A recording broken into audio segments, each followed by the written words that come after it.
up, y'all? Got the new mic set up. Heck yeah.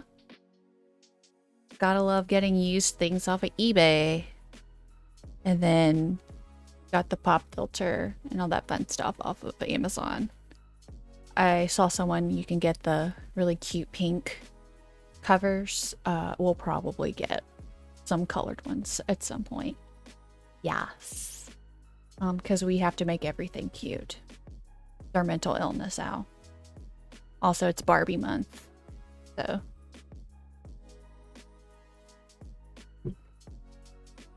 Okay, and then just to let you guys know, we are continuing this piece.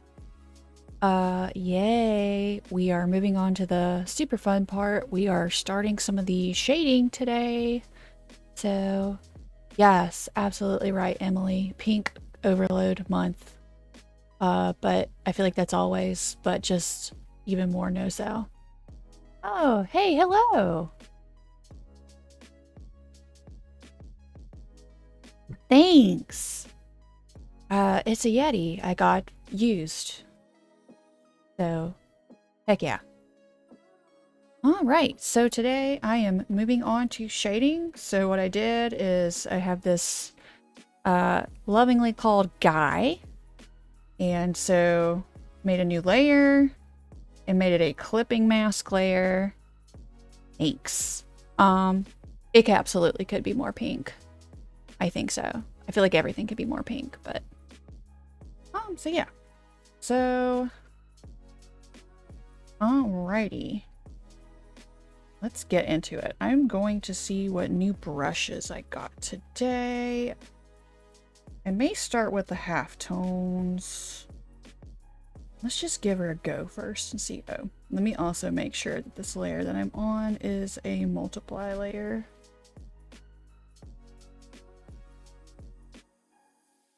Let me see here. Multiply. Yep. I think I'll turn that down to about, usually about 50%. Be kind of Swedish spot. Brushes, let's try like a 70%. We'll start like, woo! Such a big. Let's do the smaller ones.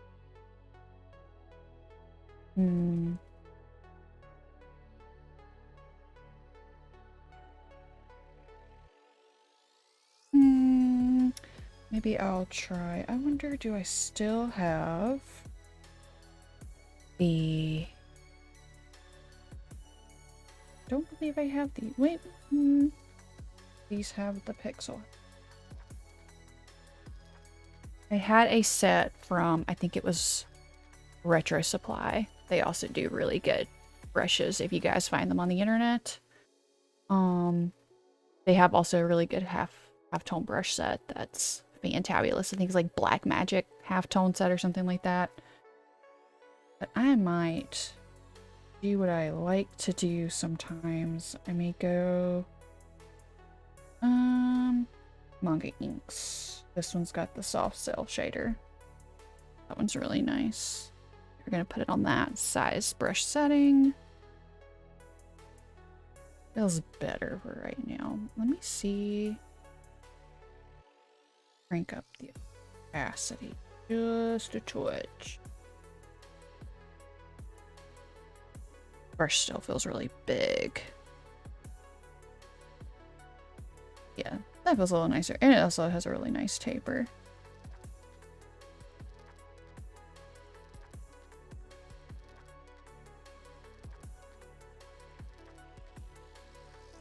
Did you guys... I don't know if all of you are from the States.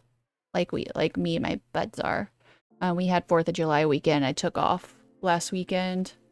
Went and visited my folks. And we did... we live on kind of like the Mobile Bay area, which is really close to the Gulf of Mexico. And there's a bunch of there's 5 rivers drain into Mobile Bay Delta. And we took a Delta cruise. So it was just like you got on a boat and toured the Delta. However, it was like a 2 o'clock tour. And this part of the world, it is well over 100 degrees Fahrenheit at this point in the summer and like 100% humidity. So we were under a covered boat and there was a nice breeze that day, but it was pretty hot. But it was really fun. It was really cool. Got to learn about some local birds, and it would be really, I think we're talking about going back, maybe doing some like kayaking and stuff in the fall, like probably late September, early October, when it's maybe bearable enough to be outside at some point. But yeah, if you guys are ever in this area, totally cool thing to do. It is one of the most biodiverse areas in the United States. And it is one of 2 places in the world that you can do. It is, they call it a jubilee. So it is if the I think it's like if the tide's really low, you have all of these like fish and seafood, like crab and stuff, like coming to the surface, trying to agitate the water to put more oxygen back in the water. And you can just go out there and like go scoop everything up with a boat, like a bucket. And we and Tokyo Bay are the only 2 places in the world that you can do something like that. So yeah, cool little nature facts for you guys. It was really good. And ate plenty of barbecue. My dad is a really good griller, and he did some brisket, and it looks like an apocalypse. Oh, that's interesting. So many, oh my gosh, and flounder are kind of horrifying to look at to begin with. They do make good eating though. So yeah, he did brisket. My mom did these like dreamsicle cupcakes, so they're like an orange vanilla. It's really very good. I am very thankful to be in a family who is full of good cooks. So I got to eat pretty good. So I am feeling refreshed after that. And then this weekend, I just cleaned really aggressively. Sore, but it was necessary, you know, cleaning off like fans and all that fun stuff. Let's see here. But, you know, the cleaning is necessary. It was getting dusty in here. And my allergies are so bad.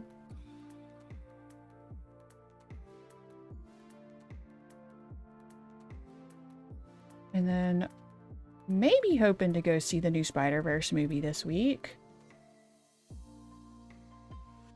Who knows? Who knows how life... We'll see. It's just that the movie is so long. And I am a full-time working adult now.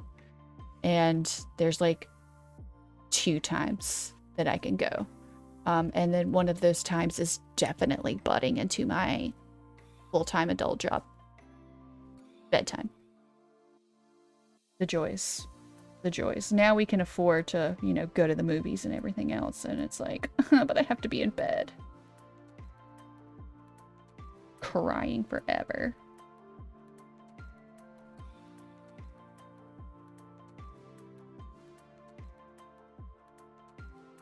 Oh, so Sarah's starting roller derby? Oh, that's so cool. She should really ask Haley about it. I don't know if Haley's going to be starting back anytime soon. I'm also going to use cell shader for this guy. There we go. Ooh, God bless. Yeah, chronic hip pain. I mean, don't get me wrong, derby looks cool. I just also don't... I just don't want to crash into people. You know me, I'm like a little skinny little waif. Break in half pretty easily, I think. But I do enjoy a lot of dairy products and eat a lot of cheese. So maybe I would not completely break in half. Just mostly in half. Tell her to have fun. And we will absolutely be praying for her her body in all forms, everywhere. I think most of the time they're not really doing like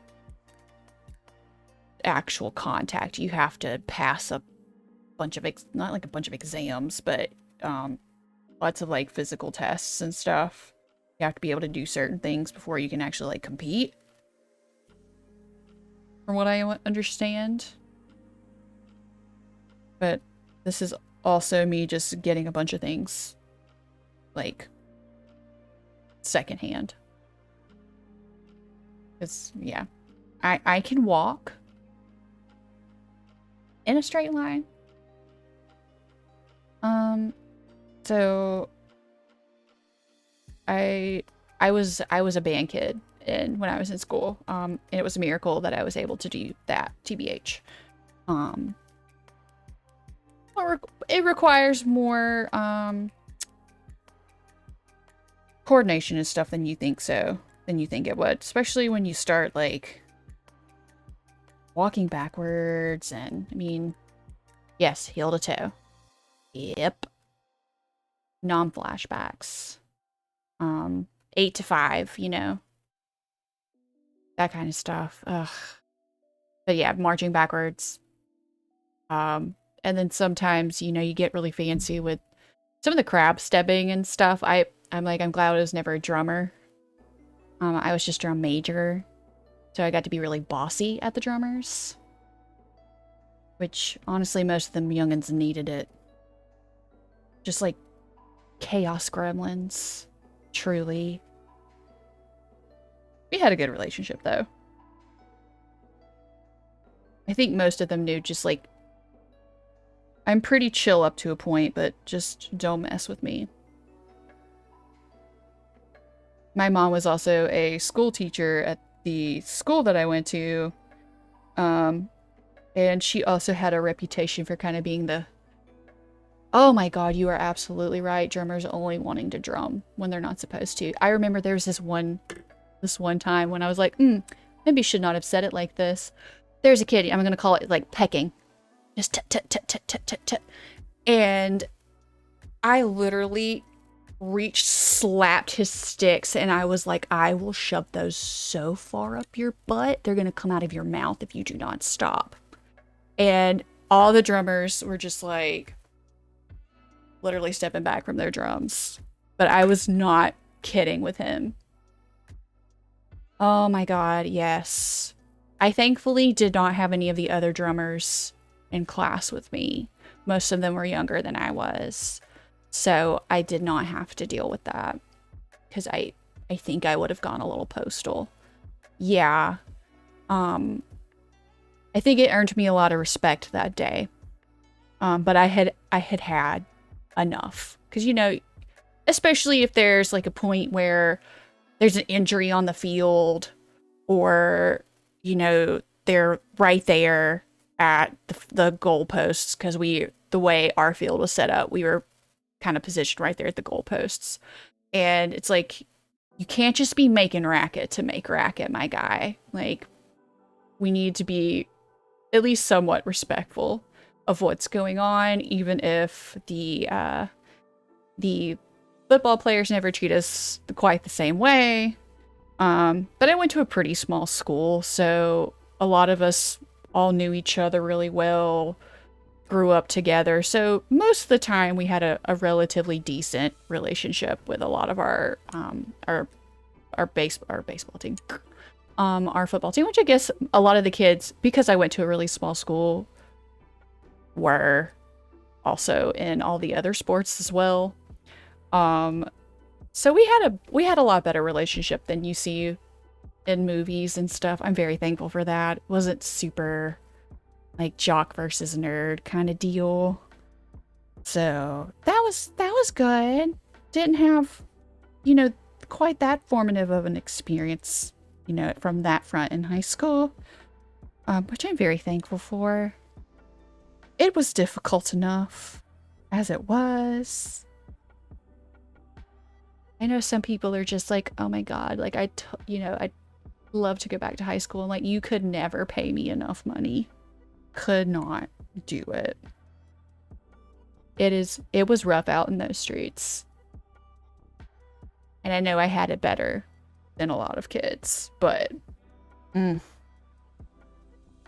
like I enjoy, as much as being an adult sucks sometimes, like it's nice having my adult money.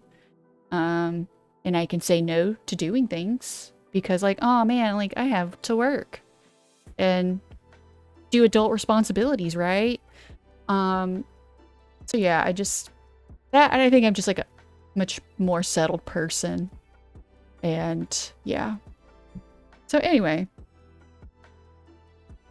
there's my little rant for today. Thanks for coming to my TED Talk. But did any of y'all in band? Because I know you keep talking about UBCS. You keep talking about, you sound like you were a band kid too. What did you play? Tell me. It's always fun to know. I swear, like, you can tell a lot about a person about what you play. It's kind of like Zodiac. I'm thinking, oh, and I'm gonna try to like, Emily, if you did end up in band, what do I feel like you would have played?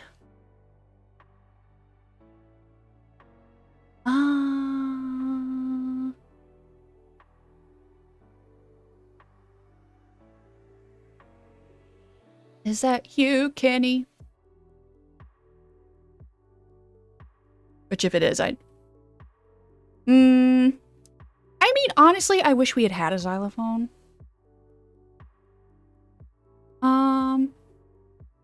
Which we also did have piano players. They didn't march, obviously, because they were, like, in the pit, right? But, yeah. We still had some folks doing, like, keyboard and stuff like that. I almost want to I feel like, Emily, I don't think you're, like,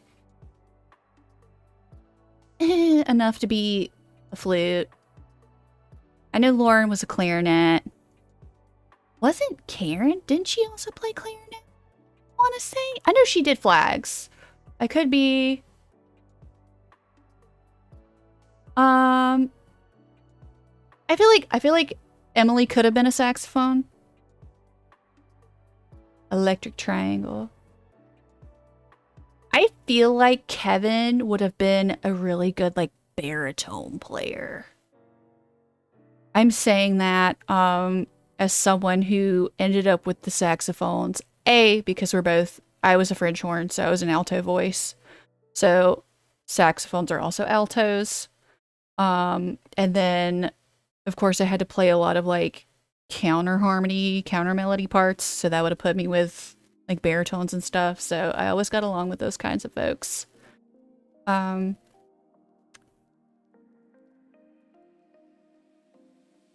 me actually work on this a little bit. Yeah, that's what I feel like. I feel like Emily would have rocked as a sax player, and then Kevin would have been a badass baritone. And we'd have all been band buddies. Yeah. I almost feel like finding out what somebody played in band is like kind of,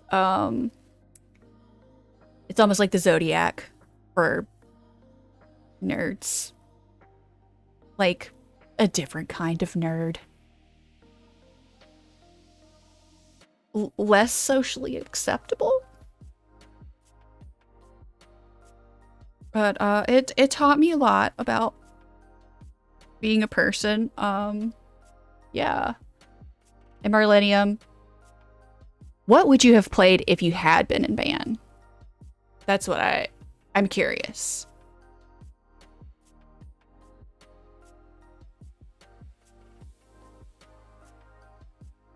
Because, like, I feel like I could diagnose you a little bit. Sort of like learning your Myers-Briggs personality. A little bit. Interesting times. Sometimes they were good. Most of the time they were just interesting.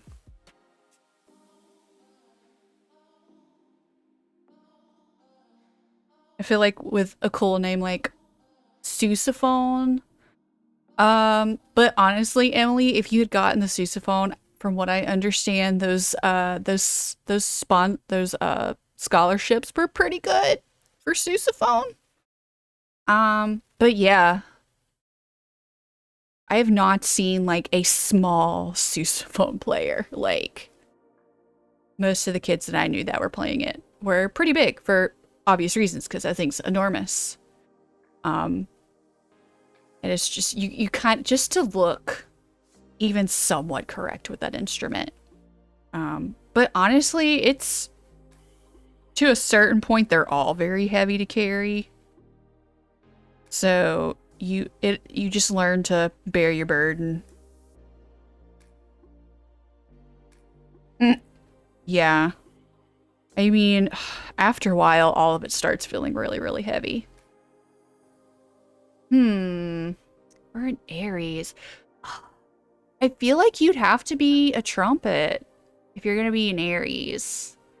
Like very take charge, dominant in a good way, but it can get obnoxious if you're not careful.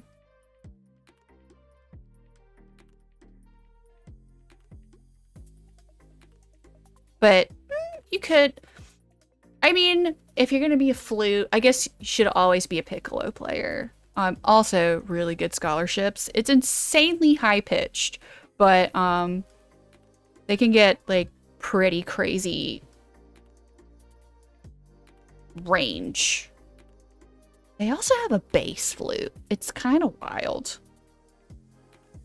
I feel like Haley was watching a puppet history video about the guy who invented the saxophone the other day. I just love watching any history with like unhinged white men. Cause it's always some shit, dude. Like, I was telling Haley if we ever go to Italy, I'm gonna have to tell her all about like the Renaissance, like late Renaissance, like early Baroque dudes. Man. Yeah, do it. Go be a trumpet player. Yeah, honestly, unhinged white men is just like Western history, most of Western history. I guess just unhinged dudes could be world history. Still, I can't remember. They did a puppet history on like, it was like Saint. I don't remember her name, but she was like the baddest bitch on the block. That woman was so clever and cunning and just also so completely cutthroat. I was like, I'm making this lady my patron saint because I want to be like her when I grow up. She's terrifying.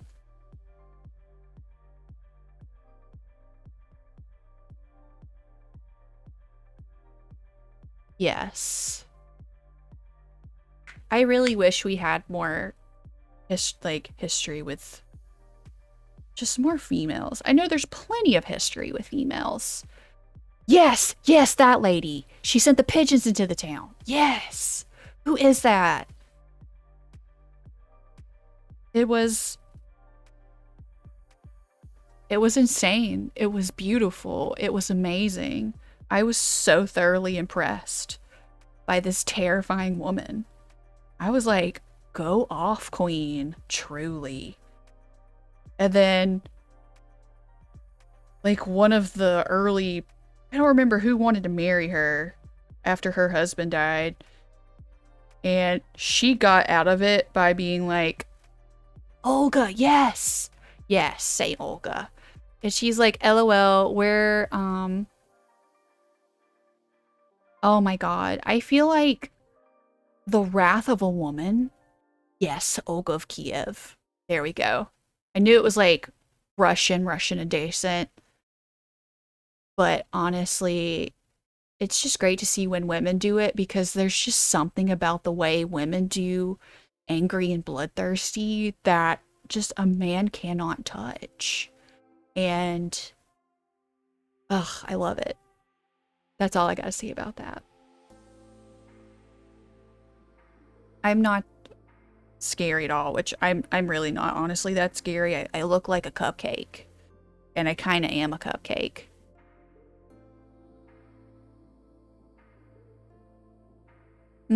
Yeah, I guess all the corsets and the layers. And I think just having to be that stinky all the time, I think that would make me pretty angry. I hear if you're wearing a corset that is well made for you and you know how to put it on correctly, they're actually very comfortable to wear.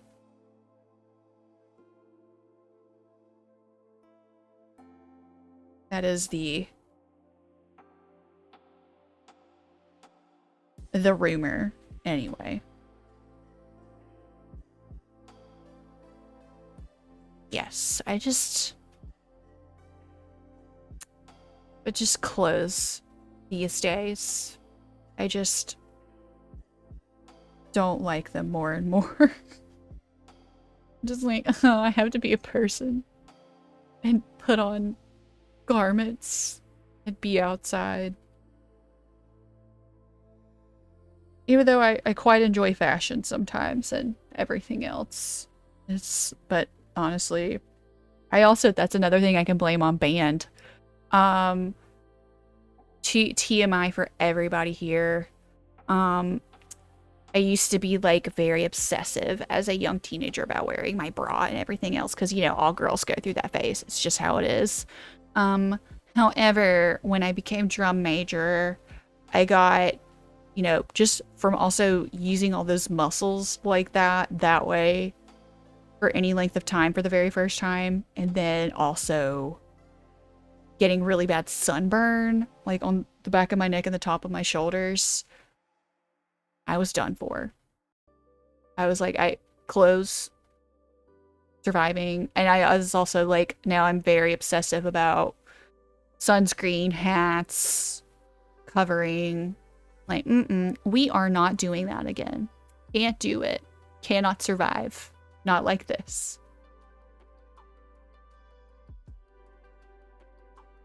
It is. So yeah, now I'm just like, garments.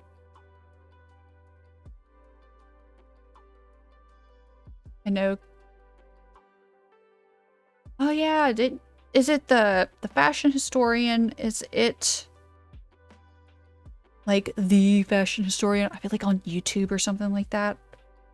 I know there's one, she's very famous. I'm sure you've talked to me about her. Y'all more on the YouTubes than I am. I am such an old fart when it comes to all that. I watch so much more YouTube now than I ever did. With living with Haley and then also dating Mike. He's also a big YouTube guy.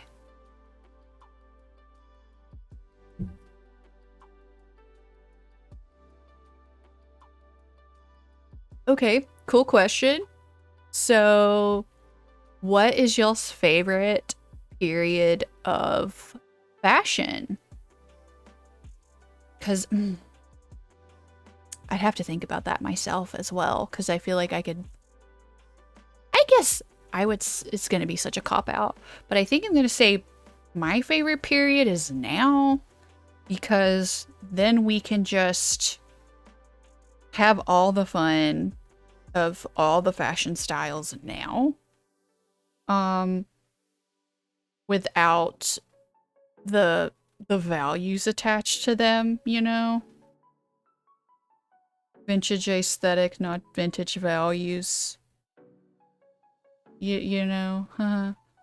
And I just feel like modern street fashion's also so interesting as well. I follow a couple of like Harajuku like fashion accounts, and it's so fascinating. That is somewhere I eventually, if and when I get to decide to go to Japan, that I really would love to go to just Harajuku and just people watch. Kenny, I might get you to go people watch for me. while you're there. I will have to live vicariously through all your content while you're there. See how we doing? Okay, cool. And I might honestly have to... Yeah, everything can be really cheap and lazy. And, you know, the whole moral quandary of, like, buying it less expensive, but like, oh yeah, this is probably made in a sweatshop. Or a place where there's practically no child labor laws. But also, Jesus, sustainable fashion is so expensive. Like, I just can't justify buying a $200 pair of jeans when it's just kind of too hot to wear jeans here most of the year. Like, actual good quality denim. You know? It's just, ugh.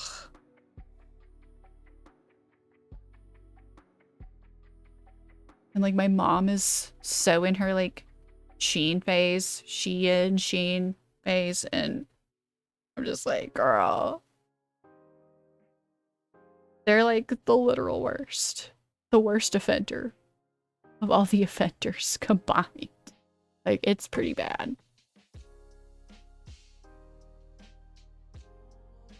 But yes, it is absolutely so hard to balance. Yeah, the one thing about thrifting now is everybody's doing it and it's just jacked up the price of stuff a lot. So, like for example, Plato's Closet. First couple of times I went into Plato's Closet, it was so... especially like when I was in college, it was like such a reasonably priced place to get some like a little bit nicer like basics and stuff. You know, I had to get like blazers for interviews and stuff like that. And now it's like, man, I just might as well go buy it new because you are trying to rip me off.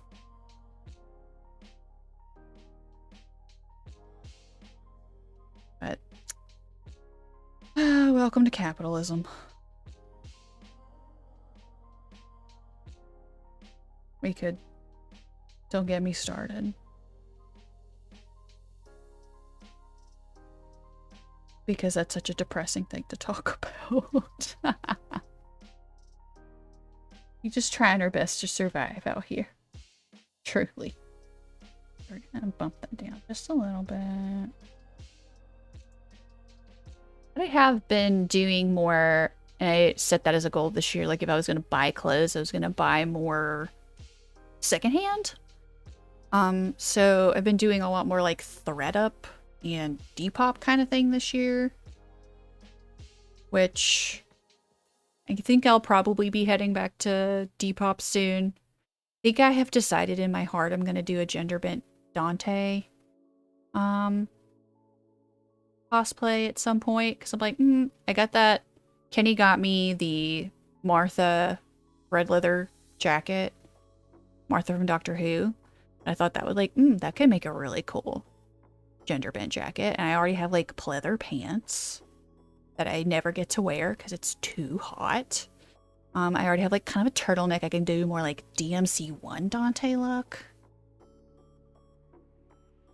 Oh no. So I'm kind of, and I'm like, man, trying to buy that big ass prop cosplay, like prop, like that's gonna be probably the most expensive thing, right? He do be wielding that big old sword. It's so stupid and dumb, and we love it. Another one of my hyperfixations I don't need to talk about. Poor Emily got introduced to another one of my hyperfixations this weekend. She watched Tron Legacy with me. Tron is just one of those things that altered my brain chemistry as a teenager. And it's not great by any stretch of the imagination, but I quite like it. And it's something, every time I watch it, I get just something a little new and different every time. And this time that I watched it was no different. And it's probably my favorite Disney soundtrack. I mean, yes, also, yes, Tron Legacy's like by Panic, TBH. I mean, that movie was pretty much single-handed. No, it's not single-handedly responsible for making me obsessed with Garrett Hedlund.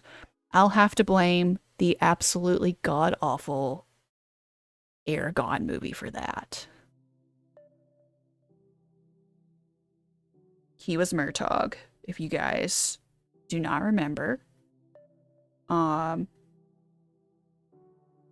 Honestly, kind of glad that the movie was so bad because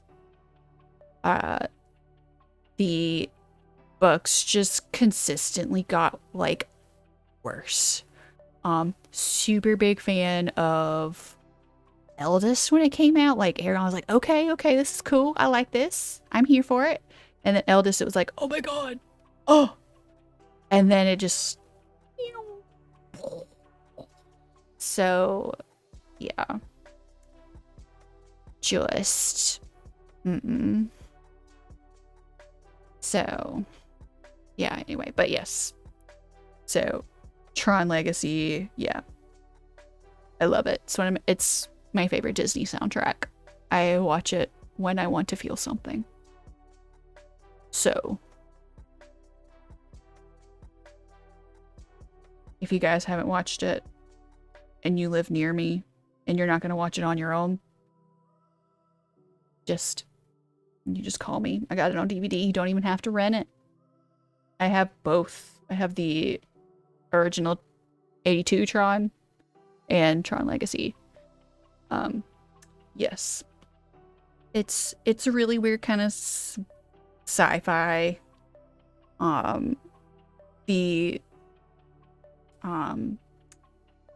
82 movie's plot is like genuinely so hard to follow. So I'm kind of glad I saw Legacy first to kind of know the deal. But yeah. It's great. I love it. And there's yes. It is definitely an 80s movie. It was groundbreaking at the time for the it's technological. They did a lot of like CGI stuff that hadn't been done before. And my uncle's actually talked about, like, he went and saw it in 82 when it came out. And just like kind of like, wow. It was like, wow. However, it is rife with 80s plot horrors. So it's kind of rough, y'all. But I mean, it's a big inspiration to Daft Punk. And Daft Punk was the one who did the soundtrack for Legacy, and I listen to that when I just really need to feel something. Ugh, so good. And that's on my hyperfixation for today.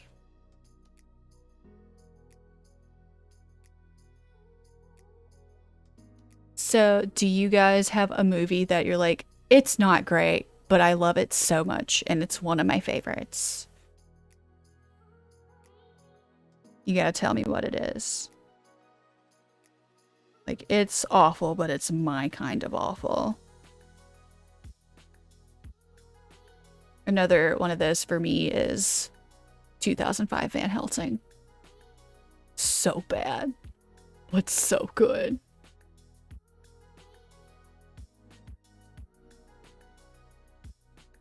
It's really funny. Kenny and I, oh yeah, Street Fighter. I still need to watch the actual 80s Street Fighter. Or 90s. It came out in the 80s. The Street Fighter series. Yeah, gotta tell me, Emily. Just like, it's garbage. But it's my kind of garbage.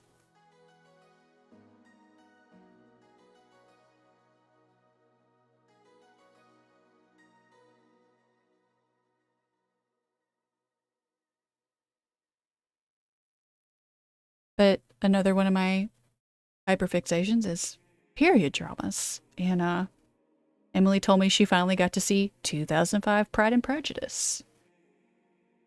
Which, if you've never seen it, please go watch it. Just do yourself the favor.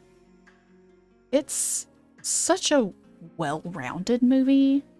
It is a slow burn. If you do not like slow burns, I would probably not watch it. But if you enjoy a good slow burn, highly recommend it. It is, costuming's great. The soundtrack's fantastic. Has an excellent cast. Cinematography's beautiful. Like, just a masterpiece of a movie. Genuinely. But as I was telling Emily, if you want, Quest for Camelot is a terrible animated film, but it does have a place in my heart. The Room. Oh, yeah. I actually finally watched that last year. And then, oh, what's the one with the Franco brothers? I feel like I watched that first, and then we actually watched The Room. Lisa, you're tearing me apart, Lisa. Honestly, like, captivating. Yes, the Disaster Artist. Like, captivating how bad that movie is. Absolutely. It was like watching a fever dream. I'm so glad I saw that with someone, because I would have been completely convinced that I had hallucinated that whole thing. Oh my god, yeah. Honestly, also wish I had Tommy Wiseau's confidence. It's... yeah. That's the audacity. The absolute audacity of that man. Wish he has more audacity in, like, one molecule of his body than I do in, like, my entire person. Honestly. I'll give him props for it. Mad props. But also, like, what's his secrets? Where did he just come up with all that money? Where's he from? So many unanswered questions.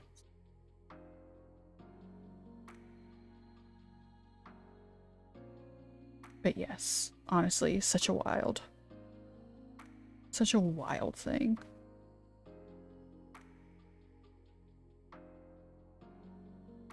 I guess another just shitty movie that is fun.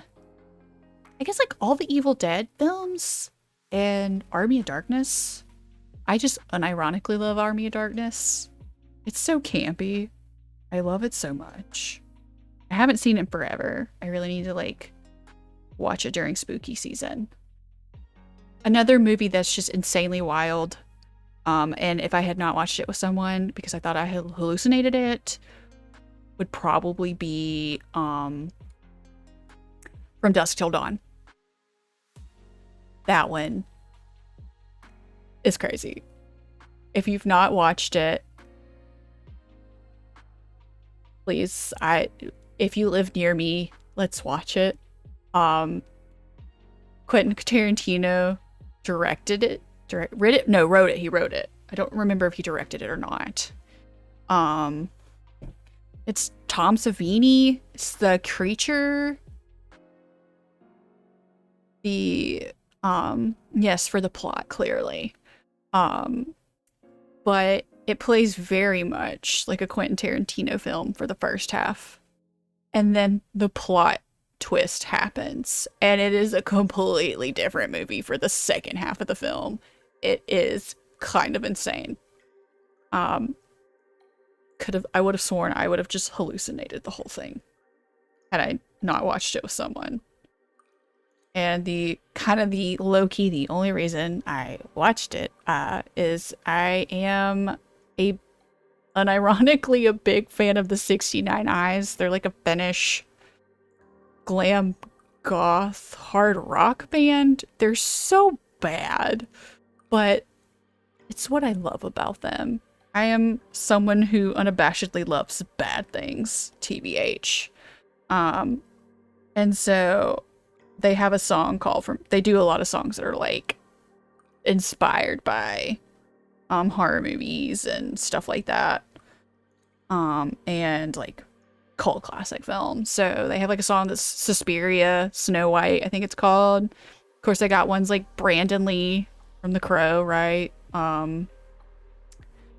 Lost Boys. It's probably their most famous song. They suck, but I love them. Favorite albums, 2004 Devils. Anyway. It's part of the music that wrote my shitty DMC fanfic that I wrote as a teenager. That I may or may not read the fanfic out loud on stream. I haven't completely decided. I don't know if I want to like put myself full blast on main like that.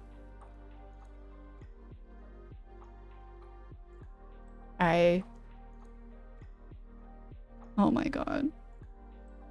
Y'all are just gonna learn so much about me. Which I mean, like, honestly, most of you here have... I know Kenny's read a good portion of it. Emily's read part of it. I don't know if Karen did. She read my original, parts of my original one, and she was giving me like a blow blah blow of it. And I'm just like, oh, please stop. I'm like dying of first and secondhand embarrassment right now. But it was a great time. I had a great time writing it, you know? Since I made that game my whole freaking personality for about 8 months. Honestly, kind of, sometimes I'm like, why did Mike date me? Because I let this man also read part of this fanfic, not really knowing me all that well. Yeah, he kept me. He kept me after all that. But yes, it is very important that I had fun. It's a great time. 10 out of 10. That's the whole point of creating shit, I suppose. Is actually enjoying it while you're doing it.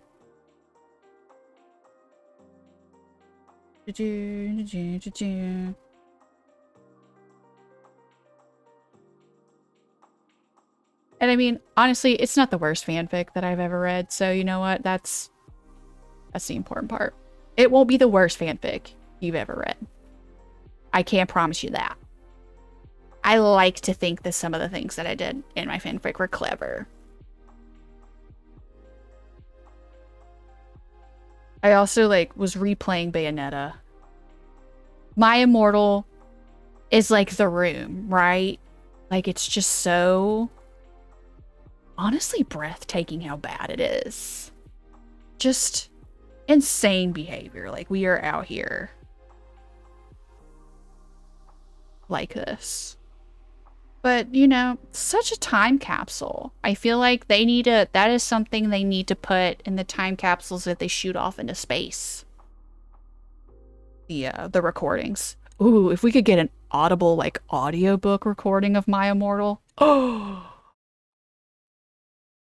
It was a dreary fanfic, right? Could we get, like, Dan Radcliffe to, like, read it? If so, that would be kind of amazing. I would be down. TBH.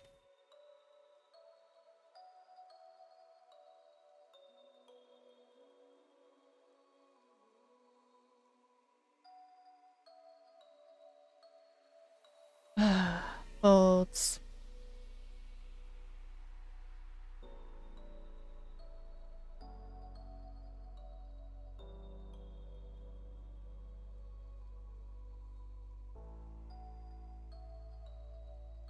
I gotta be quiet because concentrating, kind of. What is concentrating?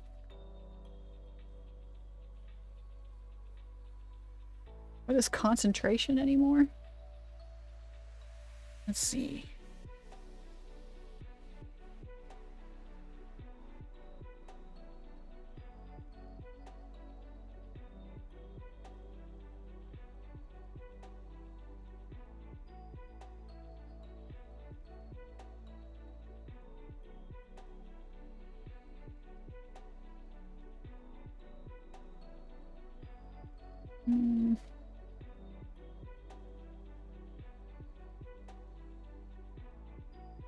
Here.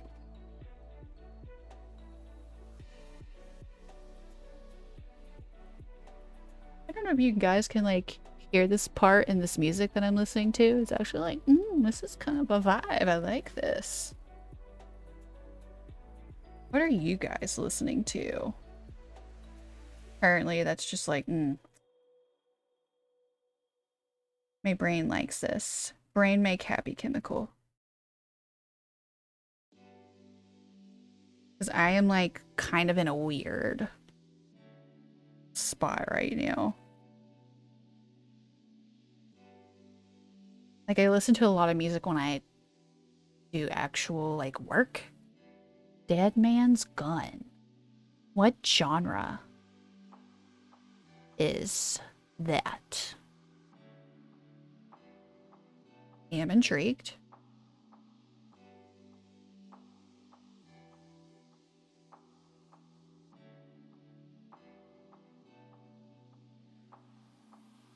Could be down. I'll have to check it out.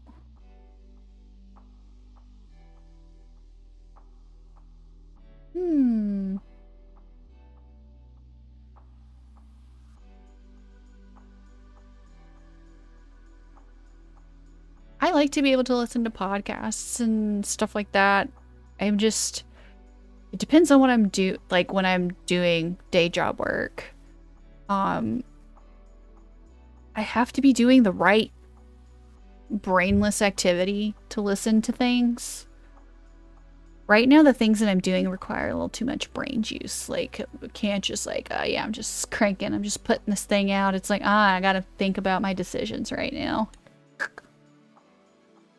Kind of depressing on that front. Yeah, I feel like I need to listen or do some other things. I've like was there like kind of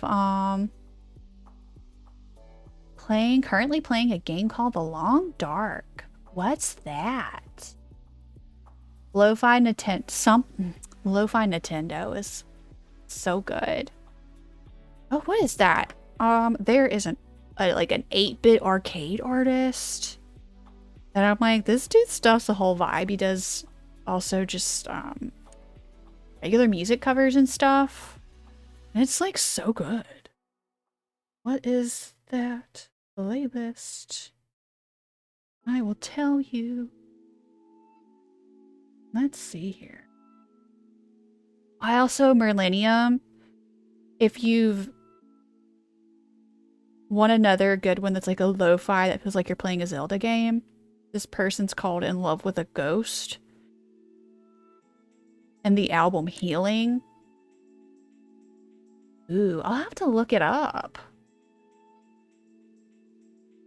Also, another one that's got a good, if you guys never played Sayonara Wild Hearts, it's actually a pretty fun, like, kind of rhythm game. Emily, I think you'd like it a lot, because I know you really like rhythm games. Soundtrack for that's really fun. But what is... Where did it go? Album. Is it albums? I had saved a whole playlist. I also remembered that I put the Crow soundtrack in my library. You guys also have not seen The Crow. So bad, but so good.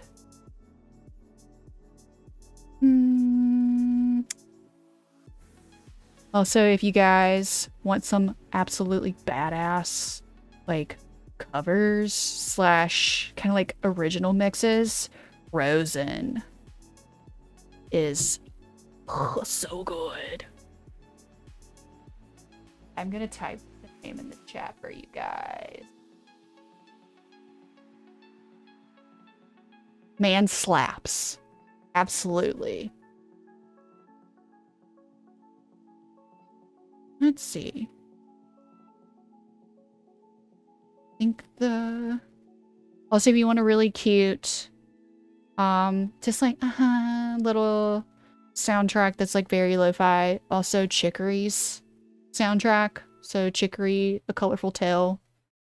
Lena Raine, who does like Celeste, also did that one, and it's so good.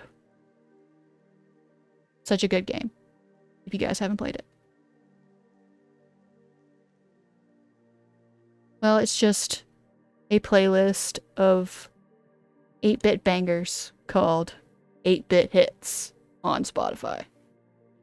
You guys want some kind of low res kind of stuff. I enjoy it a good bit. I had a coworker who would like poke fun of me about listening to like video game soundtracks and stuff. She's just like, you're such a nerd, which my coworker Amy, big Potterhead, stuff like that. So it was all lovingly tongue-in-cheek. But it was just like, you don't understand. I play a lot of video game music while I am working because it is inherently task motivated. So I'm like, yeah, I'm just doing tasks. Completing my side quests, right?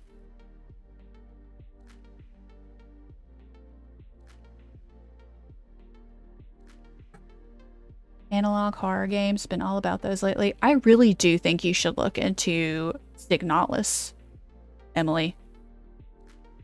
I'll have to send you that video. That reminds me. Thanks for reminding me.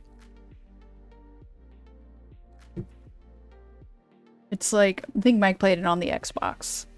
Signalis. But it's like a pixel analog horror, like pretty classic style of horror. I myself, I'll spell it for you. Signalis. Typing it for you. I can't remember, like Wooly versus something. He's a YouTuber. I think he does a playthrough. I'll have to find that link. Text me and remind me, please. And thank you, because I will not remember. I am playing God of War right now. 2018 God of War.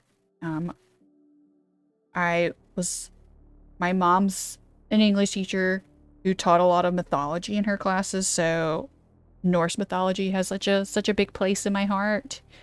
So that's been really fun.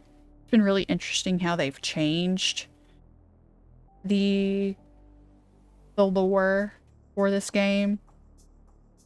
I'm having a good time. Pretty good. Love some good story-driven stuff, so I'm about that shit.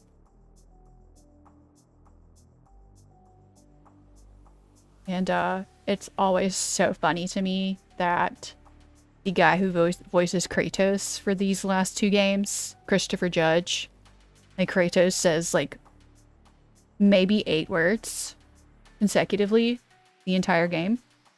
And then you have Christopher Judge, who's like such a charismatic human being. It tickles me to death.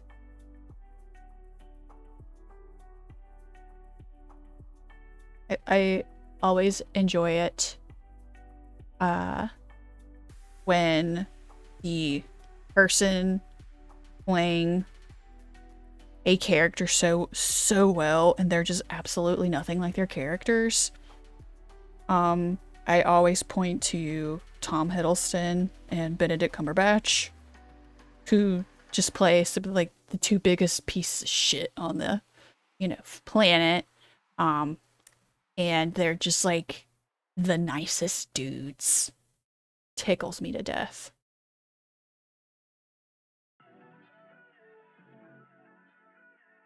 I'm eventually gonna, I really want to watch Only Lovers Left Alive. That one has Tom Hiddleston in it. And Tilda Swinton. And it's like a vampire movie. There's a theme here. I like gothic horror without all the horror. I love the aesthetic. I myself am a chicken shit though. I do not do the stress. Can't do it. I'll watch everybody else do it though.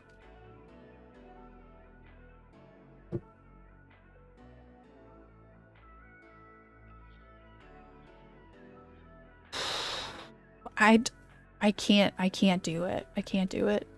Emily, I can't watch Berserk.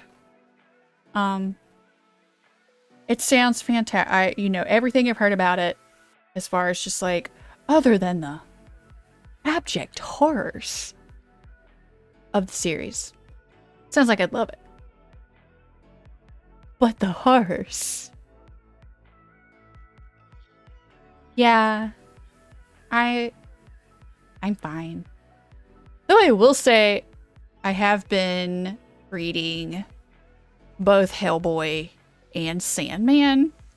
I don't think they reached the depths of despair that Berserk 2, absolutely. But they are real intense in places. I haven't picked up Hellboy in a while. Because I was just like, whew, we in a rough spot right now.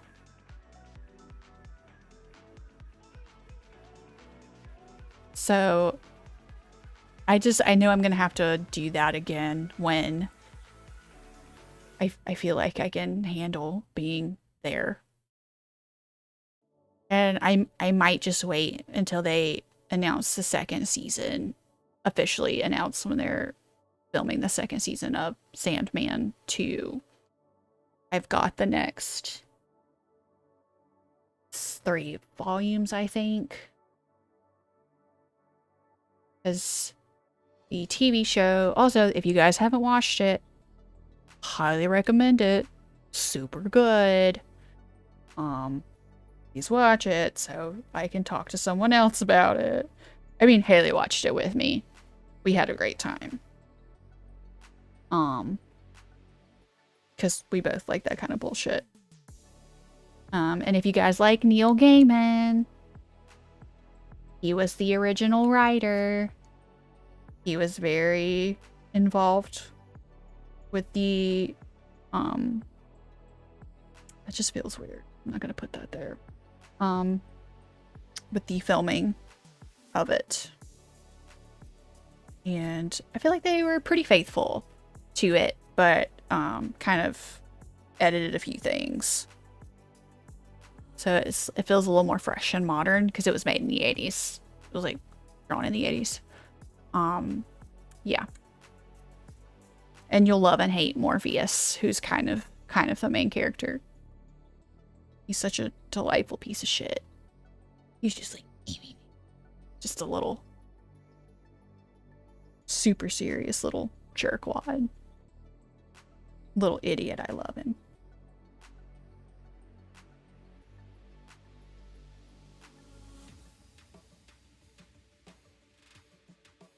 Oh yeah, and we're also going to start going to 9 for the rest of this month. So, woo, we have a little more time to work on stuff. Haha. I have a little more time to chat with you guys and not do this thing. It's great. I'm not doing too bad so far, I don't think. I do need this. Aha, I missed some spots.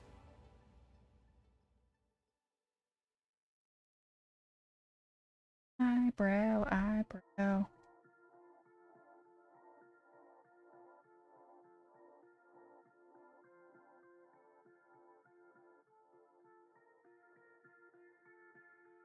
But yeah, something that was making me, I was reading and feeling really sad. I was telling Kenny all about it, was Vampire Hunter D. I was like, oh yeah, Yoshitaka Amano did the art for that. It looks so cool. The concept seems interesting. The violence against women is pretty rough, y'all. So it's like, okay, I don't think I can do this. Maybe I'll just watch the anime. Maybe I should buy the manga. I probably should have bought the manga instead, because I think Yoshitaka also did the manga version of it. Yeah, y'all, it was real rough. I was like, maybe I put it down for a while, because I was like, I finished one of the short stories. I was like, whew, that was a little rough. I'm gonna put this away for a bit. And because I had gotten through about halfway through one of the next short stories, and it was like, this is a little rough. And then picked it back up, and immediately one of the female characters, like very quickly after I got back into it, one woman was murdered, partially sexually assaulted, and then another one was sexually assaulted, but not murdered. As she is one of the main female, she is the main female lead for this one. Yeah, great. And then I had to go watch shoujo to remind me that women do write stories, and they make me feel better. I'm like, can't deal with this violence. It is rough in these streets.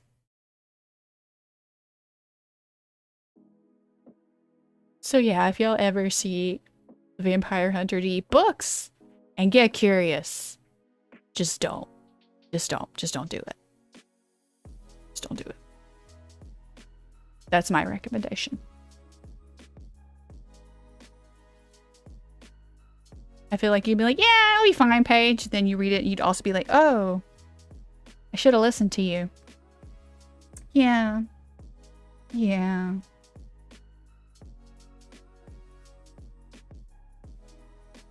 Let's see.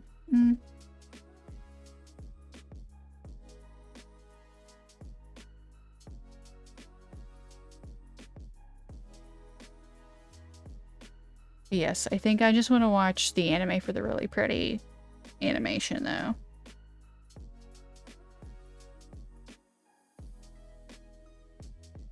I'll have to find some new series to kind of pick up on for funsies, as I finished 2 of the shoujo that I've been watching.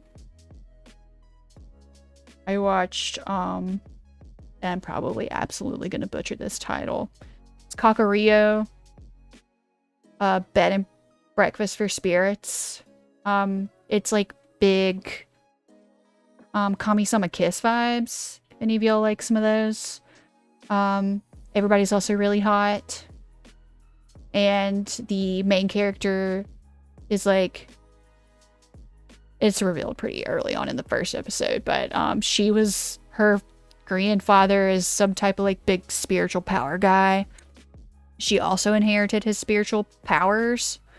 But he sold her as collateral to one of the spirits in the hidden realm. And he's like, LOL, we're getting married. She's like, no, we're not. I'm gonna work to pay off the debt. I'm a great cook. And so she like opens a restaurant. But of course the spirit in question is also very hot. But they actually have like really good rapport, and he trusts her to do stuff. So it's like nice to see their relationship evolve. And it's just chill because she's just like helping people solve their problems and cook great meals for them. It's very relaxing. Just like, yes, I am so soothed watching this. Then I also finished My Love Story with Yamada-kun. at level 999 or whatever the title is. It was pretty cute too. That one's only like 12 or 13 episodes. So, pretty short little rump. You guys need a little rom-com to just bring a little brevity to your life, you know? Lighten the mood.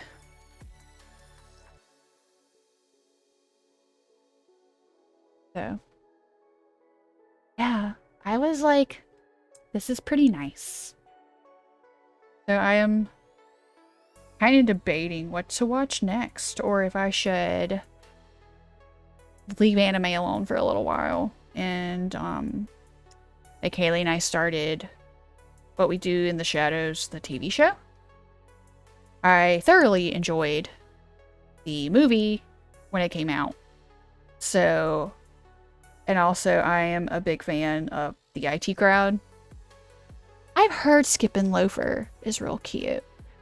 Yeah, and I will have to finish Ya Boy Kong Ming. Kenny, that may be something we can do together once you move back down. Yeah, and we did start that one, The Raven of the Inner Palace, right? I have been interested in Skippin' Loafer. I've also heard that it's very charming. I also need to eventually, one of these days, I'm just gonna like, finish Yu Yu Hakusho. I am in the Dark Tournament arc in season 2. But and I understand, I know if there's actual, you know, shonen fans here, it'd be like, oh my god, but that is the tournament arc. I know. However, that's like one of the big reasons I just can't really do shonen anymore, is all the damn tournament arcs. I stopped watching Seven Deadly Sins because season 2 you like started a tournament arc. I can't get into them anymore. Like they drag out way too long. And I quite enjoyed like season 1 of Seven Deadly Sins, but just can't do tournament arcs anymore. So that's why I like haven't finished season 2 of Yu Yu Hakusho. Also some, you know, problematic 90s jokes. It was like, ooh! In a couple of places. But that's how it be. We grow. We get better. So maybe that'll be one of the things. Maybe I'll do like when the Dark Tournament arc stuff gets too much. Just put on some Skippin' Loafer.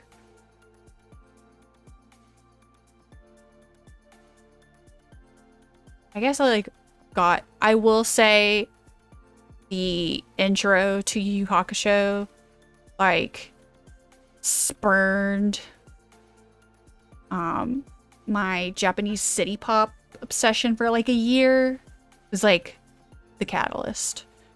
So it do be a bop.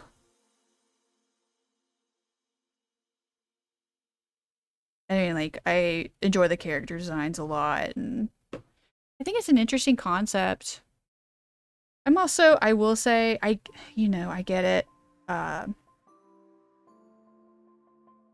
Yusuke, the girl's name, is absolutely eluding me right now.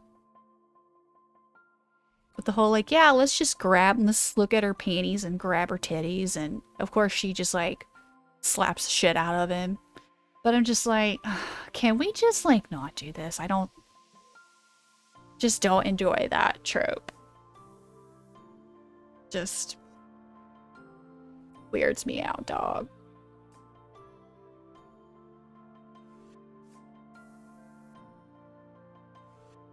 What is what, Emily?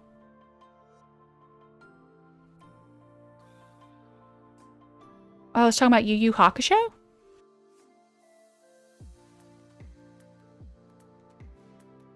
It's not Kagome.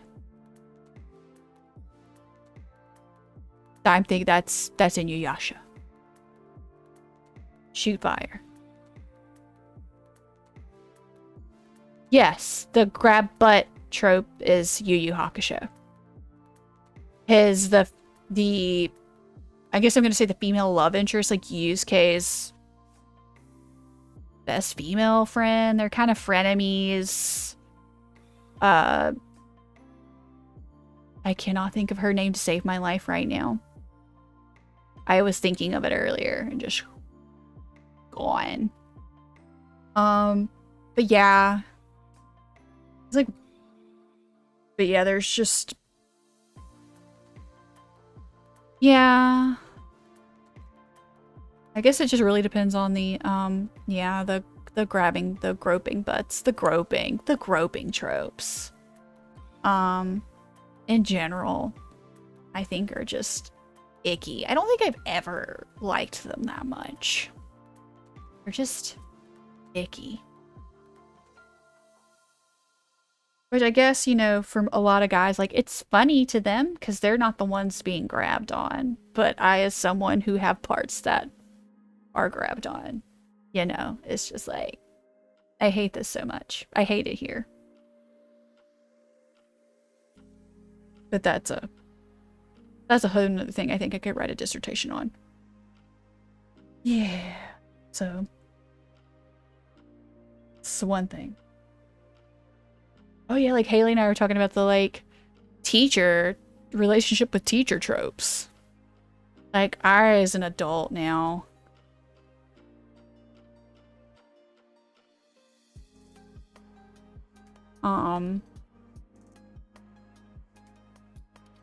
but yeah, as a teenager, I was like, huh, yeah, of course a teenager would, or a teacher would, you know, recognize I'm so mature. And even though my mom was a teacher, and that would have been like weird, you know, but like checks out, right? Like, totally no problem with that. But now as an adult, I like think anyone who's like 2 years younger than I am is like a baby. Ew. Wouldn't have anything to do with you. Go home and drink your juice box. Take you a nap.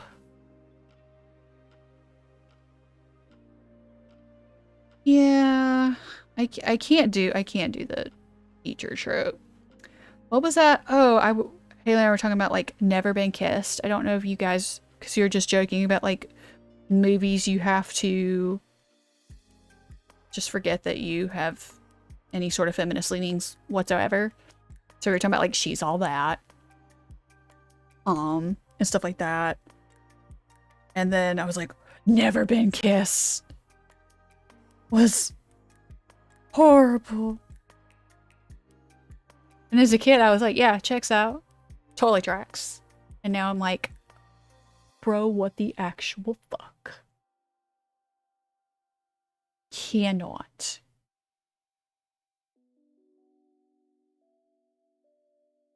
Just,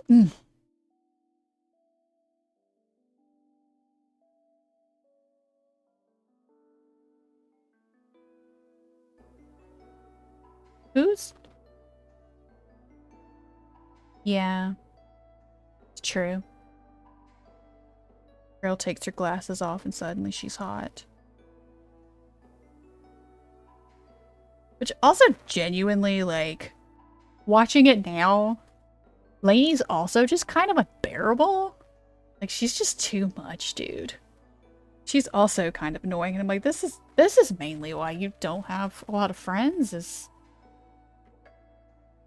you're just kind of not fun to be around in, like, any capacity.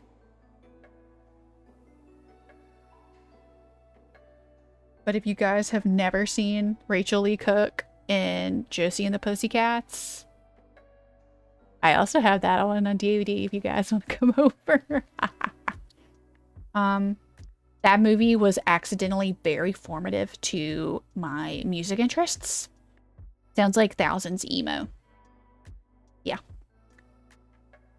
Kept thinking to myself after they posted the soundtrack on Spotify for the first, you know, and it was like, oh my god, I haven't thought about this movie in literally years. and they put the soundtrack on Spotify, and I was just like listening to it like, oh yeah, man, this actually still kind of holds up. And then I was like, wait, what does this sound like? And it was like, holy shit, this sounds like Taking Back Sunday. I was like, accidentally formative. Yeah, I had one of my really good cousins. I didn't get to see her very much.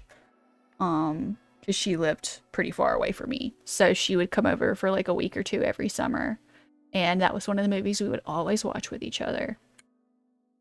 And it got to the point where I was like, do you want to take the movie home with you? And I think she did. It's glorious. If you guys have never seen Josie and the Pussycat. Got Rachel Lee Cook, Tara Reid. It's got Rosario Dawson. Just a heads up. She's super cute. She's Mel. It's great.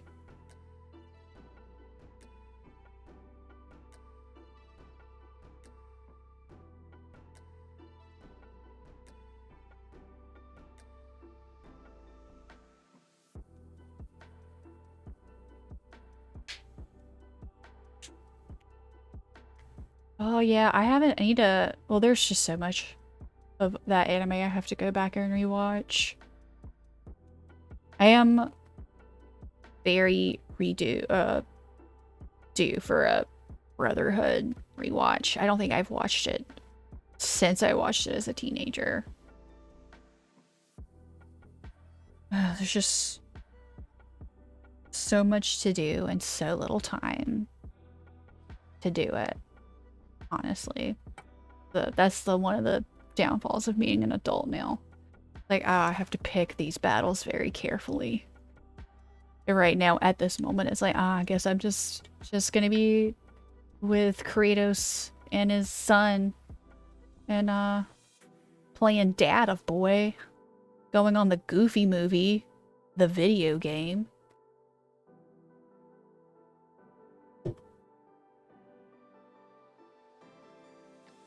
And then at some time, I'll return back to watching TV. I guess my problem with watching a lot of TV, I guess, like, at least with video games, it feels like a more active something that I'm doing. I find it hard to just, like, sit and enjoy TV these days. I don't know if I'm the only one who feels like that. It just doesn't feel productive. I don't know. And like, oh, I have to sit and watch? Like, I have to sit? Pay attention? Not actively do something?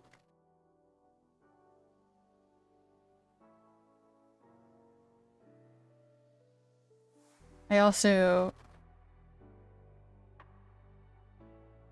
And I'm one of those people, I'm not good at multitasking.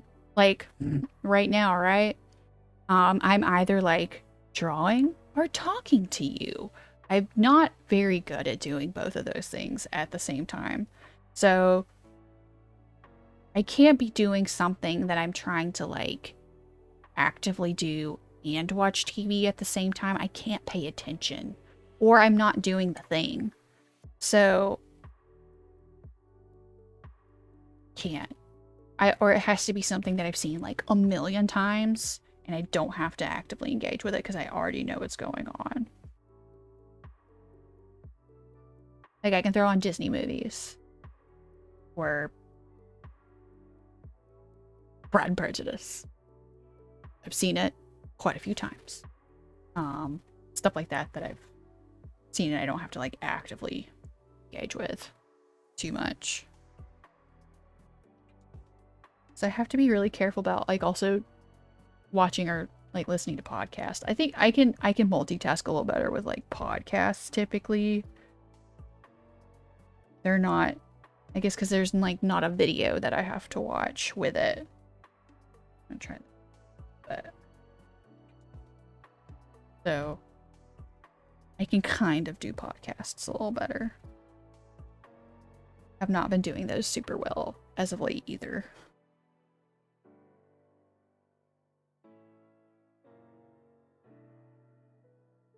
the joys having to do. And I'm gonna keep bopping this. I'm gonna have to do something with headphones, I think. Or lift this guy or something. We are every time we touch, get a feeling. But like, not good. Not good feelings. Bad feelings, in fact. And sorry for that rendition. That was genuinely terrible. I'm so sorry. I'm also not a soprano like Emily is. I am probably an alto. But I did not do choir in school. So I do not know. But I played alto voice in band. So I can kind of assume, I think.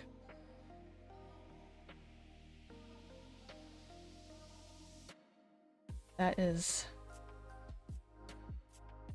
what I would ask.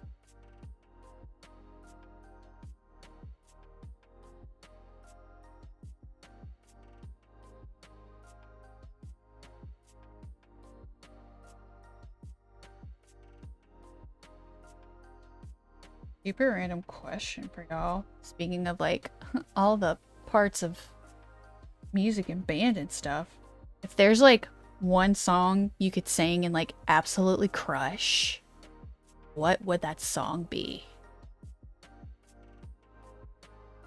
It could be something you could just like sing forward and backward because you just listened to it so much, or something you would aspirationally like to be able to crush.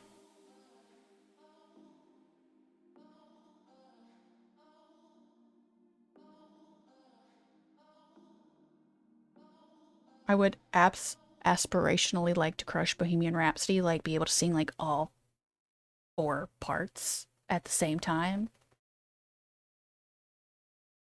Instead of attempting to sing all 4 parts at the same time, I'd be able to sing all of them at the same time, somehow, magically. I think that would be pretty legit.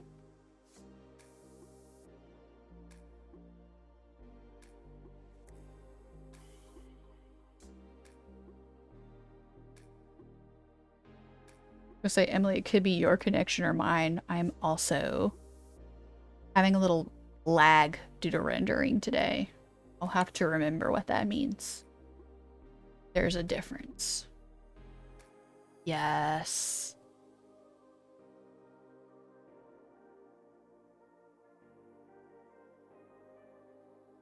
Now, Millennium. Are you talking about the like My Immortal song? Like the Evanescence one? Make me up. Good times. Good times.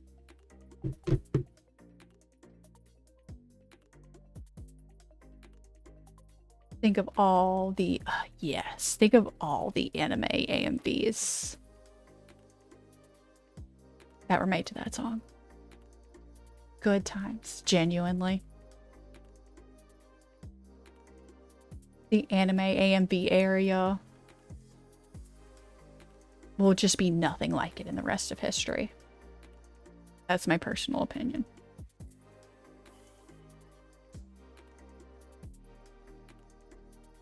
I know Emily was making those AMVs back in the day. Just gonna call her out.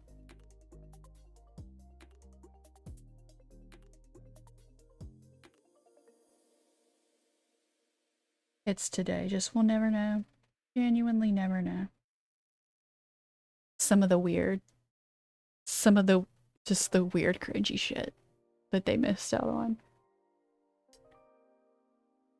Like missing out on My Immortal, the fanfic.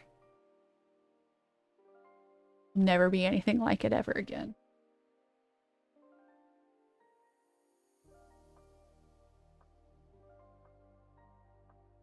Okay, y'all. I think I am going to wrap it up here.